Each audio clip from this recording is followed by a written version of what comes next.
இந்த மதுரை வடக்கு சட்டமன்ற தொகுதி அண்ணா திமுக கோட்டை என்பதை இங்கு இருக்கின்ற மக்கள் நிரூபித்து காட்டிக் கொண்டிருக்கிறார். கிட்டத்தட்ட 2 கிலோமீட்டர் நீளம் மக்கள் வெள்ளத்தில் நீந்தி உங்களை வந்து சந்திச்சிருக்கிறோம். எழுச்சி பயணத்தில் எழுச்சியோடு வரவேற்று என்னை வரவேற்ற அத்தனை நல்ல உள்ளங்களுக்கும் அவருடைய மனமார்ந்த நன்றி. இன்றைய தினம் அனைத்து இந்திய அண்ணா திராவிட முன்னேற்ற கழக ஆட்சி இருக்கின்ற பொழுது மதுரை மாநகராட்சி சிறப்பாக செயல்பட்டது. அதிமுக ஆட்சியில் சிறந்த நிர்வாகத்திறன் மிக்க மாநகராட்சியா இருந்தது. இன்றைக்கு மாநகராட்சியில் மிகப்பெரிய ஊழல். உண்மைதானே? பத்திரிகை வந்த செய்தி தானே.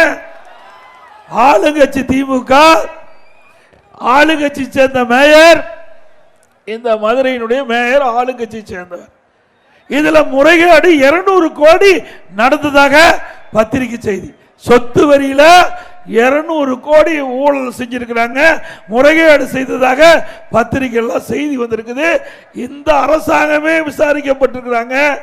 இதுல மண்டல குழு தலைவர்கள் 5 பேர் ராஜினாமா செஞ்சிட்டாங்க. எதுக்கு ராஜினாமா செஞ்சாங்க? ஊழல் செய்ததால ராஜினாமா செஞ்சிருக்கிறாங்க. அது இல்லாத 2 மண்டல 2 பேர் மாநகராட்சி வரி குழு தலைவர் ராஜினாமா செஞ்சிருக்கிறாரு. அதோட நகரமைப்பு குழு உறுப்பினர் தலைவர் ராஜினாமா செஞ்சிருக்கிறாங்க. அதோட 2 பேர் அதிகாரிகள் கைது செய்யப்பட்டிருக்கிறாங்க. அப்படின்னா மக்களிடத்தில் இருந்த வாங்கிட்ட வரிய ஏமாற்றிய அரசு திமுக அரசு. திமுக கட்சி சேர்ந்த இந்த மேயர், மண்டல குழு தலைவர்கள், அதிகாரிகள் என்பதை மக்கள் எண்ணி பார்க்க வேண்டும். அண்ணா திமுக ஆட்சி வந்த பிறகு இதை முழுமையாக விசாரிக்கப்பட்டு இதெல்லாம் யாரெல்லாம் இந்த சொத்து வரி முறைகேட்டில் ஈடுபட்டார்களோ அவர்கள் மீது சட்ட நீதியாக நடவடிக்கை எடுக்கப்படும். இந்த ஏழை எளிய மக்களிடத்தில் இருந்த சொத்து வரி வசூல் பண்ணி இப்படிப்பட்ட கொள்ளை அடிக்கின்ற அரசு தொடர வேண்டுமா? தொடர வேண்டுங்களா? அது மட்டுமல்ல, இன்றைய தினம் இந்த காவல்துறை விசாரிக்குது. காவல்துறை விசாரிச்சு மேயரை கைது செய்யல, மேயருடைய கணவரை கைது செய்யறாங்க. இதுக்கு யாரு பொறுப்பு? மேயர் தானே பொறுப்பு. மேயருடைய கணவரை கண் துடைப்புக்காக இன்றைக்கு கைது பண்ணியிருக்கிறாங்க. அவர்கள் மீது சரியான பதிவு செய்யல வழக்கு. ஒரு சாதாரண செக்ஷன்ல போட்டு அவரை கைது செஞ்சு சிறையில் அடைச்சு மக்கள் இருக்கின்ற எதிர்ப்பை குறைப்பதற்காக இப்படிப்பட்ட ஒரு நாடகத்தை திராவிட முன்னேற்ற கழக அரசு நடத்திருக்கின்றது. உண்மையிலேயே ஊழல் செய்கின்றவர்கள் இந்த மாநகராட்சியுடைய மேயர். அவரை ஏன் இன்னும் பதவியில் தொடர வச்சுட்டு இருக்கிறீங்க? இதுல என்ன மர்மம் இருக்குது? ஏதோ மேலிடம் வரைக்கும் பிரச்சனை இருக்க மாட்டிருக்குது. அதனாலதான் இன்னும் மேயர் மீது எந்த நடவடிக்கை எடுக்க இருக்கிறாங்க. ஆக மதுரை மாநகராட்சியில் ஊழல் செய்தது இந்த திமுக கட்சி சேர்ந்த மண்டல குழு தலைவர், மேயர், சம்பந்தப்பட்ட பல அதிகாரிகள் என்பதை நிரூபணம் ஆகிட்டது. ஏன்னா இது விசாரிக்கிறதே திமுக அரசாங்கம். யாரு? திமுக அரசாங்கம் தான் விசாரிக்குது. யார் மேல? திமுக கட்சி மண்டல குழு தலைவர், திமுக ஆட்சியில் இருக்கின்ற அதிகாரி மேல் திமுக மேயருடைய கணவரை கைது பண்ணி சிறையில் அடைச்சிருக்காங்க. அப்படின்னா மிகப்பெரிய ஊழல் இந்த மாநகராட்சியில் நடைபெற்றுகின்றது. இதையெல்லாம் அண்ணா திமுக ஆட்சி வந்தவருக்கு தோண்டி எடுத்து அத்தனை ஊழலையும் கண்டுபிடித்து சட்டத்தின் முன் நிறுத்தப்படும் என்பதை இந்த நேரத்தில் தெரிவித்துக் கொள்கின்றேன். நல்லா எண்ணி பாருங்க. நீங்க வச்சிருக்கிற ஆடு, மாடு, கோழி, பன்னி வரைக்கும் வரி போட்டாங்க. பன்னிக்குட்டி கூட விடல. அப்படி வரி போட்டு மக்களை ஏமாற்றி கொள்ளை எடுப்பதற்காக வரி போட்டீங்க. இன்னைக்கு நல்லா சிந்திச்சு பாருங்க. இப்படி எல்லாம் வரி போட்டு வசூல் பண்ணி மக்களுக்கு தேவையான அடிப்படை வசூலை செய்வதற்கு பதிலாக அந்த வரி பணத்தை எடுத்து கொள்ளையடித்த அரசு திமுக அரசாங்கத்தை சேர்ந்தவர் என்பதை இந்த நேரத்தில் எண்ணி பார்க்க வேண்டும். திராவிட முன்னேற்ற ஆட்சிக்கு வந்த பிறகு 100% வீட்டு வரி. இன்னைக்கு அண்ணா திமுக ஆட்சியில் 1000 ரூபாய் வீட்டு வரினா திமுக ஆட்சியில் 2000 ரூபாய் வீட்டு வரி. அண்ணா திமுக ஆட்சியில் கடவரி 1000 ரூபாய், திமுக ஆட்சியில் 150% உயர்த்தி 2500 ரூபாய் இன்னைக்கு வரி உயர்த்தி இருக்கிறாங்க. குடி வரி உயர்த்தப்பட்டது, போலதுக்கு குப்பைக்கு வரி போட்டாங்க. ஆக வரி மேல் வரி போட்டு மக்களை ஏமாற்றிய அரசு திமுக அரசு. அது மட்டும் இல்ல, இந்த பிளான் அப்ரூவ்டு. நீங்க பாத்தீங்கன்னா அண்ணா திமுக ஆட்சியில் இன்றைக்கு இந்த கட்டடம் கட்டினா அதுக்கு பிளான் அப்ரூவ் பண்ணணும், வீடு கட்டினா பிளான் அப்ரூவ் பண்ணணும். 1000 சதுரடிக்கு அண்ணா திமுக ஆட்சியில் 37,800 ரூபாய் கழிவுநீர் கட்டமைப்பு டெபாசிட் உட்பட திமுக ஆட்சி பிறகு 88,000 ரூபாய் 1000 சதுரடிக்கு பிளான் அப்ரூவ்டுக்கு கழிவுநீர் கட்டமைப்பு டெபாசிட் தனியா 20,000 தனி. ஆக திமுக ஆட்சியில் கிட்டத்தட்ட 1,08,000 ரூபாய் 1000 சதுரடிக்கு வசூல் பண்றாங்க. எந்த விதத்தில் நான் என்பதை எண்ணிப்ப எவ்வளவு உயர்ந்திருக்குது. திமுக ஆட்சியில் சட்ட ஒழுங்கு அடியோடு சீர்கெட்டு போச்சு. மக்களுக்கு பாதுகாப்பு இல்லை, பெண்களுக்கு பாதுகாப்பு இல்லை, சிறுமிகளுக்கு பாதுகாப்பு இல்லை. இன்றைக்கு அப்படிப்பட்ட ஒரு அவல ஆட்சி இன்றைக்கு தமிழகத்தில் நடந்து கொண்டிருக்கிறது. இன்றைக்கு நாட்டை ராணுவம் பாதுகாக்குது, மாநிலத்துக்கிட்ட மக்களை காவல்துறை பாதுகாக்கணும். ஏன்னா காவல்துறைக்கே பாதுகாப்பு இல்லாத ஒரு சூழ்நிலை தமிழகத்தில் இருக்குது. கிட்டத்தட்ட 6 மாசத்துல 6 காவலர்கள் கொலை செய்யப்பட்டிருக்கிறாங்க. அப்படிப்பட்ட ஆட்சி தமிழகத்தில் நடந்துட்டு இருக்குது. ஒரு காலத்தில் ஸ்காட்லாந்து காவல்துறைக்கு இணையாக இருந்த காவல்துறை, தமிழக காவல்துறை இன்றைக்கு இந்த திமுக ஆட்சியில் செயலற்று இருக்குது. இப்படிப்பட்ட ஆட்சி தொடர வேண்டுங்களா? உங்களை தான் கேட்கிற, தொடர வேண்டுமா? நீங்க தான் நீதிபதி. ஒரு அரசை கொண்டு வருகின்ற பொறுப்பு உங்களிடத்தில் இருக்கின்றது. யார் ஆட்சிக்கு வந்தால் சிறந்த நிர்வாகம் பண்ணுவார் என்பது உங்களுக்கு தெரியும். அனைத்து இந்திய அண்ணா திராவிட முன்னேற்ற கழக ஆட்சி இருக்கின்ற பொழுது சட்டத்தின் ஆட்சி நடைபெற்றது. சட்டத்தின் ஆட்சி நடைபெற்றது. சட்ட ஒழுங்கு சிறப்பாக பேணி காக்கப்பட்டது. கொலை, கொள்ளை, திருட்டு, வழிப்பறிவு, பாலியல் வன்கொடுமை இன்றைக்கு நாள்தோறும் நடந்து கொண்டிருக்கிறது. அண்ணா திமுக ஆட்சியில் கட்டுப்படுத்தப்பட்டது. யார் தவறு செய்தாலும் சட்ட நீதியாக நடவடிக்கைப்படுத்த அரசு அண்ணா திமுக அரசாங்கம். இன்றைக்கு காவல்துறைக்கே பாதுகாப்பு இல்லாத ஒரு சூழ்நிலை இருக்கின்ற பொழுது, இன்றைக்கு அரசியல் தலையீடு அதிகமாக இருக்கின்ற காரணத்தினால இன்றைக்கு காவல்துறையில் கைகள் கட்டப்பட்டு இன்றைக்கு தவறு செய்யவில்லை, தட்டி கேட்க முடியாத நிலையில் காவல்துறை தடுமாறி கொண்டிருக்கிறது என்பதை நாம் எண்ணி பார்க்க வேண்டும். மீண்டும் அண்ணா திமுக ஆட்சி மலரும். உங்களுடைய துணையோட சட்டத்தின் ஆட்சி அடுத்த ஆண்டு நடைபெற்ற தேர்தல் மூலமாக நிரூபித்து காட்டுவோம். அதே போல அண்ணா திமுக ஆட்சியில் பல்வேறு பள்ளிகளை திறந்தோம். ஆரம்ப பள்ளியில் திறந்தோம், தரம் உயர்த்தப்பட்ட நடுநிலை பள்ளி, தரம் உயர்த்தப்பட்ட உயர்நிலை பள்ளி, தரம் உயர்த்தப்பட்ட மேல்நிலை பள்ளி, கல்லூரி, இப்படி நிறைய பள்ளிகளை திறந்து கற்போடைய எண்ணிக்கை அதிகரிச்சது. திமுக ஆட்சியில் அண்ணா திமுக ஆட்சியில் பள்ளிகளை திறந்தோம். திமுக ஆட்சியில் கிட்டத்தட்ட 207 பள்ளிகள் மூடப்பட்டு, 207 அரசு பள்ளிகள் மூடப்பட்டு விட்டது. இப்படிப்பட்ட ஆட்சி தொடர வேண்டுமா? அண்ணா திமுக ஆட்சியில் ஒரே ஒரு இடத்தில் 11 அரசு மருத்துவக் கல்லூரி கொண்டாந்தோம். 11 அரசு மருத்துவக் கல்லூரி மருத்துவமனை. அம்மா இருக்கும்போது 6 அரசு மருத்துவக் கல்லூரி மருத்துவமனை. ஆக அண்ணா திமுக ஆட்சி 2011 2021 வரை 10 ஆண்டுல 17 அரசு மருத்துவக் கல்லூரி மருத்துவமனை கொண்டாந்து சாதனை படைத்த அரசு அண்ணா திமுக அரசாங்கம். திமுக ஆட்சிக்கு வந்து 51 மாசம் ஆச்சு. ஒரு அரசு மருத்துவக் கல்லூரி மருத்துவமனையாவது தமிழ்நாட்டு மக்களுக்கு கொண்டாந்துருக்காங்களா? முடியாது. திறமை இல்ல, நிர்வாக திறமை இல்லாத அரசாங்கம் அண்ணா திமுக. திறமையான அரசாங்கம். அதனாலதான் தேசிய அளவில் பல்வேறு துறைகளை தேசிய விருது பெற்றுக்கிறோம். உள்ளாட்சியில் மட்டும் சிறப்பா நிர்வாகம் செய்த காரணத்தினால தேசிய அளவில் 140 விருதுகளை அண்ணா திமுக அரசு பெற்றது. போக்குவரத்து துறையில தேசிய விருது, அதே மாதிரி மின்சாரத்துறையில தேசிய விருது, சமூக நலத்துறையில தேசிய விருது, உயர்கல்வித்துறையில தேசிய விருது, உறுப்பு மாற்று அறுவை சிகிச்சை தொடர்ந்து 5 ஆண்டு காலம் தமிழகத்திலே சிறந்த முறையில் செயல்பட்டு தேசிய அளவில் விருதுகளை பெற்ற அரசு அண்ணா திமுக அரசாங்கம். இப்படி ஒரு விருதுகளை இந்த ஆட்சியில் பெற்றிருக்காங்களா? தேசிய அளவில் ஒரு சிறப்பான ஆட்சி என்றால் அதற்கு சான்று வேணும். அந்த சான்றை பெற்ற அரசு அண்ணா திமுக அரசாங்கம்.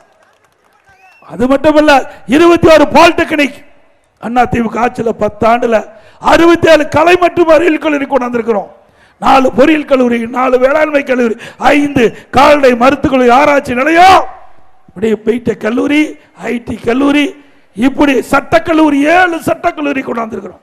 இப்படி தமிழகத்தில் அதிகமாக கல்லூரி திறந்து அதிமுக ஆட்சியில் 2019 இந்தியாவிலேயே உயர்கல்வி படிப்பதில் முதல் மாநிலம் தமிழ்நாடு. அந்த அளவுக்கு திறமையான ஆட்சி கொடுத்தோம். கல்வியில திறமை, மருத்துவத்துறையில திறமை, நீர் மேலாண்மையில திறமை, இப்படி அதிமுக ஆட்சியில் திறமையான ஆட்சி என்பதற்கு பல்வேறு சான்றுகளை நாங்கள் பெற்றுக்கிறோம் என்பதை நேரத்தில் குறிப்பிட விரும்புகிறேன். அதோட இன்றைக்கு பார்த்தீங்கன்னா டாஸ்மாக்ல 6000 மதுக்கடை இருக்குது. 6000 மதுக்கடையில் ஒரு பாட்டிலுக்கு 10 ரூபா அதிகமாக வசூல் பண்றாங்க. இப்படி ஒரு நாளைக்கு 1.5 கோடி பாட்டில் விற்குது. ஒரு பாட்டிலுக்கு 10 ரூபாய்னா 1.5 கோடி பாட்டிலுக்கு கிட்டத்தட்ட 1.5 கோடி பாட்டிலுக்கு 15 கோடி. ஒரு நாளைக்கு 15 கோடி இந்த டாஸ்மாக் கடையில் மட்டும். மாசத்துக்கு 450, வருஷத்துக்கு 5400. இப்படி 4 வருஷத்துல 22,000 கோடி டாஸ்மாக் ஊழல் செய்த அரசு திமுக அரசாங்கம். இப்படிப்பட்ட அரசாங்கம் தேவையா? நீங்களே சொல்லுங்க. அது மட்டும் இல்ல, இன்றைக்கு அதிமுக ஆட்சி இருக்கின்ற பொழுது கொரோனா காலம். அந்த கொரோனா காலத்தில் ஒரு ஆண்டு வேலை இல்ல, மக்கள் பாதிக்கப்படக்கூடாது. ஒரு வருஷம் ரேஷன் கடையில் விலையில அரிசி, விலையில சர்க்கரை, விலையில எண்ணெய் கொடுத்த அரசாங்கம் அதிமுக அரசாங்கம். குடும்பத்துக்கு அப்ப 1000 ரூபாய் பணம் வேற கொடுத்தோம். மதுரையில் மீண்டும் 1000 ரூபாய் கொடுத்தோம். 2000 ரூபாய் குடும்பத்துக்கு கொரோனா காலத்தில் கொடுத்து மக்களுக்கு வாழ்வளித்த அரசு அதிமுக அரசாங்கம். அதே ஆண்டு பொங்கல் பரிசு 2500 ரூபாய் கொடுத்தோம். குடும்பத்துக்கு 2500 ரூபாய் பொங்கல் பரிசு கொடுத்த அரசு அதிமுக அரசாங்கம். அது மட்டும் இல்ல, அந்த கொரோனா காலத்தில் ஏழை குடும்பத்தில் இருக்கின்ற முதியோர்களுக்கு, கர்ப்பிணி தாய்மார்களுக்கு, மாற்றுத்திறனாளிகளுக்கு நாள் ஒன்றுக்கு 7 லட்சம் பேருக்கு இன்றைக்கு அம்மா உணவகத்தில் சமூக கூடத்தில் சுட சுட உணவு தயாரித்து அவர் இருக்கின்ற இடத்திற்கே கொண்டு போய் கொடுத்தோம். இது அதிமுக சாதனை. இப்படி ஒரு சாதனையாவது செஞ்சிருக்கிறாங்க. நாங்க மக்கள்கிட்ட எல்லாம் கேட்பது, அனைத்து இந்திய அண்ணா திராவிட முன்னேற்ற கழக ஆட்சி ஒரு சிறப்பான ஆட்சி என்பதற்கு எங்களுடைய ஆட்சி காலத்தில் போடப்பட்ட திட்டத்தின் அடிப்படையில் உங்களை நாடி நாங்கள் கேட்கிறோம். என்னென்ன திட்டத்தை கொண்டாந்தோம், இதெல்லாம் மக்கள் நன்மை பெற்றுக்கிறாங்க. இந்த பகுதியில் கூட கிட்டத்தட்ட பல ஆண்டுகளாக நீ கோரிக்கை வச்சுக்கிட்டு இருந்தீங்க, தங்களுக்கு வீட்டுக்கே குடிநீர் வேணும்னு. அந்த திட்டத்தையும் நானே நேராக வந்து 1300 கோடி அந்த திட்டத்துக்கு ஒதுக்கீடு செய்யப்பட்டு முல்லை பெரியார் அணையிலிருந்து இரும்பு குழாயில் மூலமாக தண்ணீரை கொண்டு வந்து இன்றைக்கு மதுரை மாவட்டம், மதுரையில் இருக்கிற மாநகர மக்களுக்கு முழுமையான பாதுகாப்பான தூய்மையான நீரை கொடுப்பதற்கு நடவடிக்கை எடுத்த அரசு அதிமுக அரசாங்கம். 40 ஆண்டு காலத்துக்கு இந்த மதுரை மாநகர மக்களுக்கு தண்ணி பிரச்சனையே வராது. அதை கூட இந்த 4 ஆண்டு காலத்தில் முழுமையா நிறைவேற்றாத அரசாங்கம், கையில் ஆகாத அரசாங்கம் திமுக அரசாங்கம். இதெல்லாம் அதிமுக ஆட்சியில் கொண்டு வரப்பட்ட திட்டம். அதற்காக வேண்டுமென்றே திட்டப்பட்ட அரசியல் கால் முடிச்சின் காரணமாக இந்த திட்டத்தை நிறைவேற்றினா அதிமுகவுக்கு நல்ல பேர் வந்துடும். அதற்காக இன்றைய தினம் கூட இப்பொழுது கூட முழுமையா அந்த திட்டம் நிறைவேறாம நிற்பதாக நான் வரும்போது சொன்னாங்க. மீண்டும் அதிமுக ஆட்சி மலர்ந்தவுடன் இந்த திட்டம் முழுவதும் நிறைவேற்றப்பட்டு உங்கள் வீடுகள் அனைத்துக்கும் தங்கு தடையில்லாம நம்முடைய தாய்மார்களுக்கு குடிநீர் வழங்கப்படும். அதோட ஆட்டோ ஓட்டுநர்கள் கோரிக்கை வச்சாங்க. அவர் ஏழைகள், அவர்கள் அந்த ஆட்டோ சங்க உறுப்பினராக இருந்தா அவளுக்கு புதிதாக ஆட்டோ வாங்கினா 75,000 ரூபாய் மானியம் கொடுப்பதாக நாங்கள் அறிவிச்சோம். அது நாங்கள் கொடுக்கிறோம். அதே போல தாலிக்கு தங்கம் அதிமுக ஆட்சியில் கொண்டு வரப்பட்ட திட்டம். திருமண உதவி திட்டம் 25,000 50,000. தாலிக்கு தங்கம் ஒரு சவரனுக்கு 75,000 ரூபாய், 6 லட்சம் குடும்பத்தை வாழ வைத்த அரசு அதிமுக அரசு. அதையும் நிறுத்திட்டாங்க. மீண்டும் அதிமுக ஆட்சி மலர்ந்தவுடன் அந்த திட்டம் தொடரும். தாலிக்கு தங்கம் திட்டம் தொடரும், திருமண உதவி திட்டம் தொடரும். அது மட்டுமல்ல, அந்த திருமண உதவி திட்டத்திலே மணம் மகளுக்கு பட்டுச்சேலை கொடுக்கப்படும், பட்டுச்சேலை கொடுக்கப்படும், மணமகனுக்கு பட்டு வேஷ்டி கொடுக்கப்படும். ஆக அதிமுக ஆட்சி பொறுத்தவரை ஏழைகளுக்காக கொண்டு வருகின்ற திட்டம். அதே போல நகர பகுதியில் ஏழை மக்கள் அதிகமாக இருக்கிறாங்க, வீட்டு மனை இல்ல, குடியிருக்கிறதுக்கு வாய்ப்பு இல்லை, தாழ்த்தப்பட்ட மக்கள் வீட்டு மனை இல்ல இருக்காங்க. அதிமுக ஆட்சியில் அதிமுக அரசாங்கமே வீட்டு மனை இடத்தை வாங்கி அற்புதமான காங்கிரீட் வீடு இந்த ஏழை மக்களுக்கு, வீடு இல்லாத மக்களுக்கு கட்டி கொடுக்கப்படும். இது அதிமுக பிரதான தேர்தல் அறிக்கையாக இடம்பெறும் என்பதையும் இந்த நேரத்தில் தெரிவிக்கிறேன். அதே போல ஒவ்வொரு தீபாவளி போதும் நம்முடைய தாய்மார்களுக்கும் நம்முடைய சகோதரிகளுக்கும் அற்புதமான சேலை வழங்கப்படும். அற்புதமான சேலை நாங்கள் வழங்குவோம் தீபாவளி போது. அதே போல இங்கே கைத்தறி நெசவால் அதிகமாக இருக்கிறாங்க. அவருடைய குறைகளை போக்குவதற்காக அதிமுக அரசு கண்ட பொழுது இன்றைக்கு கைத்தறி நெசவாலுக்கு 200 யூனிட், விசத்தறிக்கு 750 யூனிட் மானியமாக கொடுத்த அரசு அதிமுக அரசு. நெசவாளருக்கு பசுவீடுகள் கட்டி கொடுத்திருக்கிறோம். அதே போல கைத்தறியில கைத்தறி ஆதரவு திட்டம் என்ற திட்டத்தை அறிவிச்சு அதற்காக இந்த டிசைன் மேம்பாடுபடுவதற்கு 120 கோடி மானியம். அதோட கைத்தறி துணி அதிகமாக நெய்யப்பட்டு தேக்க நிலை அடைந்த போது என்னை சந்தித்து இதுக்கெல்லாம் ரிபேட் வேணும்னு கேட்டாங்க. சுமார் 350 கோடி இந்த கைத்தறி நெசவாளருக்காக அதிமுக அரசு மானியமாக கொடுத்தது. அதே போல ஜவுளித்தறி மற்றும் கைத்தறி விற்பனை பெருக்க புதிய ஒருங்கிணைப்பு ஜவுளி கொள்கை 2009ஆம் ஆண்டு 2019ஆம் ஆண்டு அறிவித்தோம் என்பதையும் நேரத்தில் தெரிவித்து, அது மட்டுமல்லாம இஸ்லாமிய பெருமக்களுக்கு நிறைய திட்டங்களை நாங்கள் கொண்டாந்து நிறைவேற்றிக்கிறோம். இதேதையும் புரட்சி தலைவர் அம்மா இருக்கின்ற பொழுது தமிழகத்தினுடைய முதலமைச்சர் இருக்கும்போது இஸ்லாமிய பெருமக்கள் அம்மாவை சந்தித்து கோரிக்கை வச்சாங்க. ரம்லான் புனித ரம்லான் மாதத்தில் பள்ளிவாசலுக்கு நோன்பு கஞ்சி தயாரிக்க அரிசி வேணும்னு கேட்டாங்க. 5400 மெட்ரிக் டன் அரிசி அதிமுக ஆட்சியில் ரம்லான் நோன்புக்காக அதிமுக ஆட்சியில் அரிசி வழங்கப்பட்டது. நாகூர் தர்கா சந்தன கூட்டத்திற்கு விலையில்லா சந்தன கட்டைகள் அதிமுக ஆட்சியர்கள் வரைக்கும் கொடுத்து கொண்டிருந்தோம். 2018 வரை ஹஜ் புனித பயணம் மேற்கொள்ள மத்திய அரசு ஒவ்வொரு ஆண்டும் 6 கோடி மானியம் வழங்குச்சு. திடீரென்று நிறுத்தப்பட்டு விட்டது. 18ஆம் ஆண்டு அங்கே மத்திய அரசு அந்த ஹஜ் புனிதம் பயணம் மேற்கொண்ட மானியத்தை நிறுத்தப்பட்டாலும் அதிமுக அரசு தொடர்ந்து கொடுக்கப்பட்டு மீண்டும் 2021 இஸ்லாமிய பெருமக்கள் என்னை சந்தித்து இந்த ஹஜ் புனித பயணம் மேற்கொள்கின்ற பொழுது இந்த மானியம் போதாது, உயர்த்தி கொடுக்க வேண்டும் என்று கோரிக்கை வச்சாங்க. அதன் அடிப்படையில் 6 கோடியா 12 கோடியா உயர்த்தி கொடுத்தது அதிமுக அரசு. அதே போல ஹஜ் பயணம் மேற்கொள்கின்றவர்கள் சென்னையில தங்கி செல்ல ஹஜ்ல வேண்டும் கேட்டாங்க. அதுக்காக 15 கோடி அதிமுக ஆட்சியில் நிதி ஒதுக்கீடு செய்யப்பட்டது. 2016 முதல் ஹாஜிகளுக்கு மாதந்தோறும் 20,000 ரூபாய் மதிப்புதவி வழங்கும் திட்டத்தை அதிமுக ஆட்சியில் துவக்கணும். உலமாக்கள் மற்றும் மோதினாளர்களுக்கு ஓய்வூதிய பயனாளிகள் எண்ணிக்கை 2004 2600 ஓய்வூதியம் 750 3000 உயர்த்தி கொடுத்தோம். உலமாக்களுக்கு புதிய இருசக்கர வாகனம் வாங்க 25,000 மானியம். வகுப்பு வாரியத்திற்கு ஆண்டு நிர்வாக மானியம் மற்றும் பள்ளிவாசல் தர்காக்கள் பழுதுபார்த்தல் மற்றும் புனரமைப்பு பணிகளை மேற்கொள்ள நிதி ஒதுக்கீடு வழங்கப்பட்டது. இஸ்லாமிய வகுப்புகளுக்கு நேரடி நியமன முறையில் நிரப்பப்படாத பணியிடங்களுக்கு முன்கொணர்வு முறையை நீடிக்க அரசாணை வெளியிட்டது அதிமுக ஆட்சி.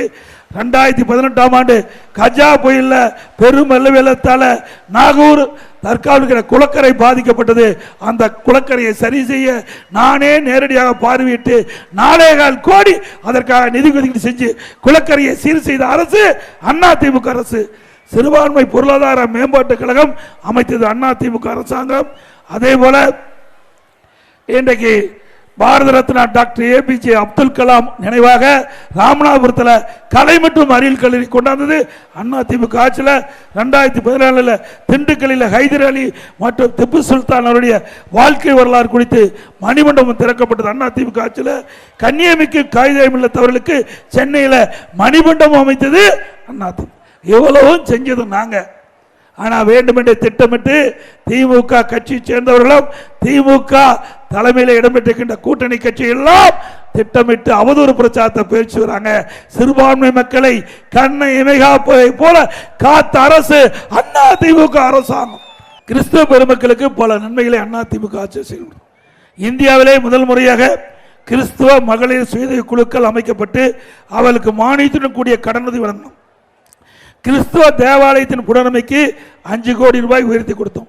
செருசல புனித பயணம் மேற்கொள்ளும் கிறிஸ்தவ யாத்திரைகளுக்கு வழங்கப்பட்ட அரசு நிதி உதவி 28,000 ரூபாயிலிருந்து 38,000 ரூபாயாக உயர்த்தினோம்.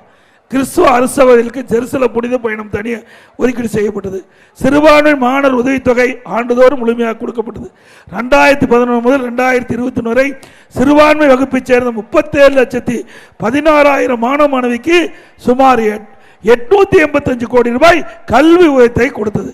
சிறுபான்மை கல்வி நிறுவனங்கள் சுதந்திரமாக முழுமையாக செயல்படுவதில் அரசின் முழு ஒத்துழைப்பு வழங்கப்பட்டது. எல்லாம் கிறிஸ்தவ பெருமக்களுக்கு வழங்கப்பட்டிருப்பதை இந்த நேரத்தில் தெரிவித்து, அதோட இன்றைக்கு அரசு பள்ளியை படிக்கின்ற மாணவர்கள் திறமையாக கல்வி கற்க வேண்டும் என்பதற்காக அதிமுக ஆட்சியில் அம்மா இருக்கின்ற பொழுது சுமார் 52,35,000 மாணவ மாணவிகளுக்கு லேப்டாப் கொடுத்தது அதிமுக ஆட்சி.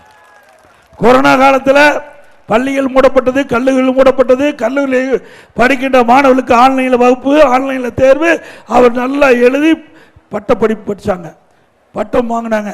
அதில் பள்ளியில் படிக்கின்ற மாணவர்களுக்கு ஆல் பாஸ் போட்டு கொடுத்தோம், எல்லாத்துக்கும் பாஸ் போட்டு கொடுத்தோம். பள்ளியிலே படிக்கின்ற மாணவர்கள் அதிமுக ஆட்சியில் வடக்கு சட்டமன்ற தொகுதியில் பல்வேறு பணிகள் நிறைவேற்றுள்ளது. வண்டியூர் கண்மாய் குடிமராமத்து திட்டத்தில் 1 கோடி மதிப்பில் மேற்கொள்ளப்படும். செல்லூர் கண்மாயில் குடிமராமத்து திட்டத்தில் 50 லட்சம் ரூபாயில் மேற்கொள்ளப்படும். மதுரை மாவட்ட ஆட்சி அலுவலகம் 21 கோடி மதிப்பீட்டில் புதிய கட்டணம் கட்டப்பட்டது. மதுரை கோரிப்பாளையம் உயர்மட்ட பாலம் 150 கோடி மதிப்பீட்டில் செயல்படுத்துவது. மதுரை மேலடை உயர்மட்ட பாலம் 50 கோடி மதிப்பீட்டில் செயல்படுத்தப்பட்டது. உலக தமிழ்ச்சங்க கட்டிடம் 36 கோடியில் கட்டப்பட்டது. தமுக்கம் மைதானத்தில் 48 கோடி மதிப்பீட்டில் கோவை கொடிசா அரங்கம் போல மிகப்பெரிய மாநாடு அரங்கம் அமைத்து கொடுக்கப்பட்டது. மதுரை பந்தல்குடி கால்வாயில் கழிவுநீரை சுத்திகரிப்பு குழாய் அமைத்து கழிவுநீர் ஆற்றில் கலக்காமல் இருக்க பணிகள் மேற்கொள்ளப்பட்டது. மாட்டுத்தாவணி பகுதியில் பல அங்காடி 12 கோடி மதிப்பீட்டில் அமைக்கப்பட்டது. சட்டக்கொலை மாநில வசதிக்காக 9 கோடி மதிப்பீட்டில் புதிய வளாகம் அமைத்தது. மதுரை மருத்துவக் கல்லூரி மைதானத்தில் 150 கோடி மதிப்பீட்டில் சூப்பர் ஸ்பெஷாலிட்டி மருத்துவமனை கட்டப்பட்டது. ஜப்பான் நாட்டு நிதி பெற்று ஜெய்கா திட்டத்தில் சுமார் 280 கோடி மதிப்பீட்டில் இன்றைக்கு அந்த மருத்துவமனை இன்றைக்கு அற்புதமாக கட்டி கொடுத்திருக்கிறோம். புற்றுநோய் சிகிச்சை மையம், அதிநவீன கருவிகள், இருதய மாற்று அறுவை சிகிச்சை. இன்றைக்கு இந்த மதுரை அரசு மருத்துவமனையில் ஒரு சாதாரண தொழிலாளிக்கு இருதய மாற்று அறுவை சிகிச்சை செய்து சாதனை படைத்த அரசு அதிமுக அரசு.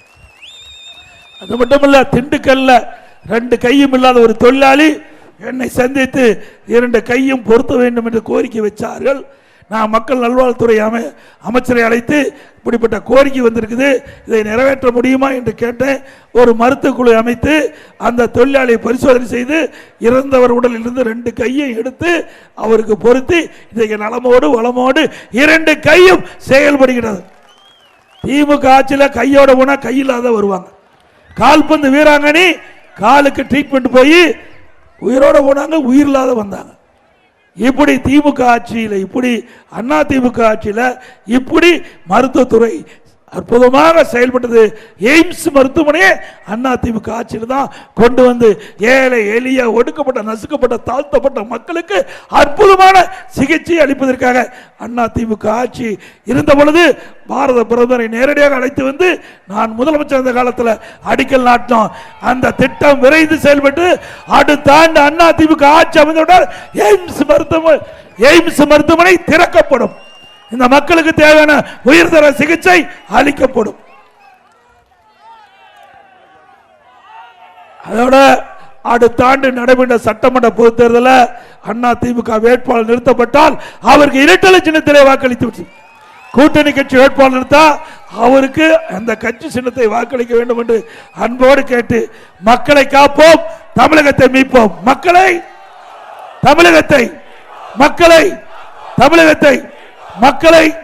தமிழகத்தை ஸ்டாலின் மாடல் அரசு, ஃபெயிலியர் மாடல் அரசு. Bye bye Stalin. நன்றி, வணக்கம்.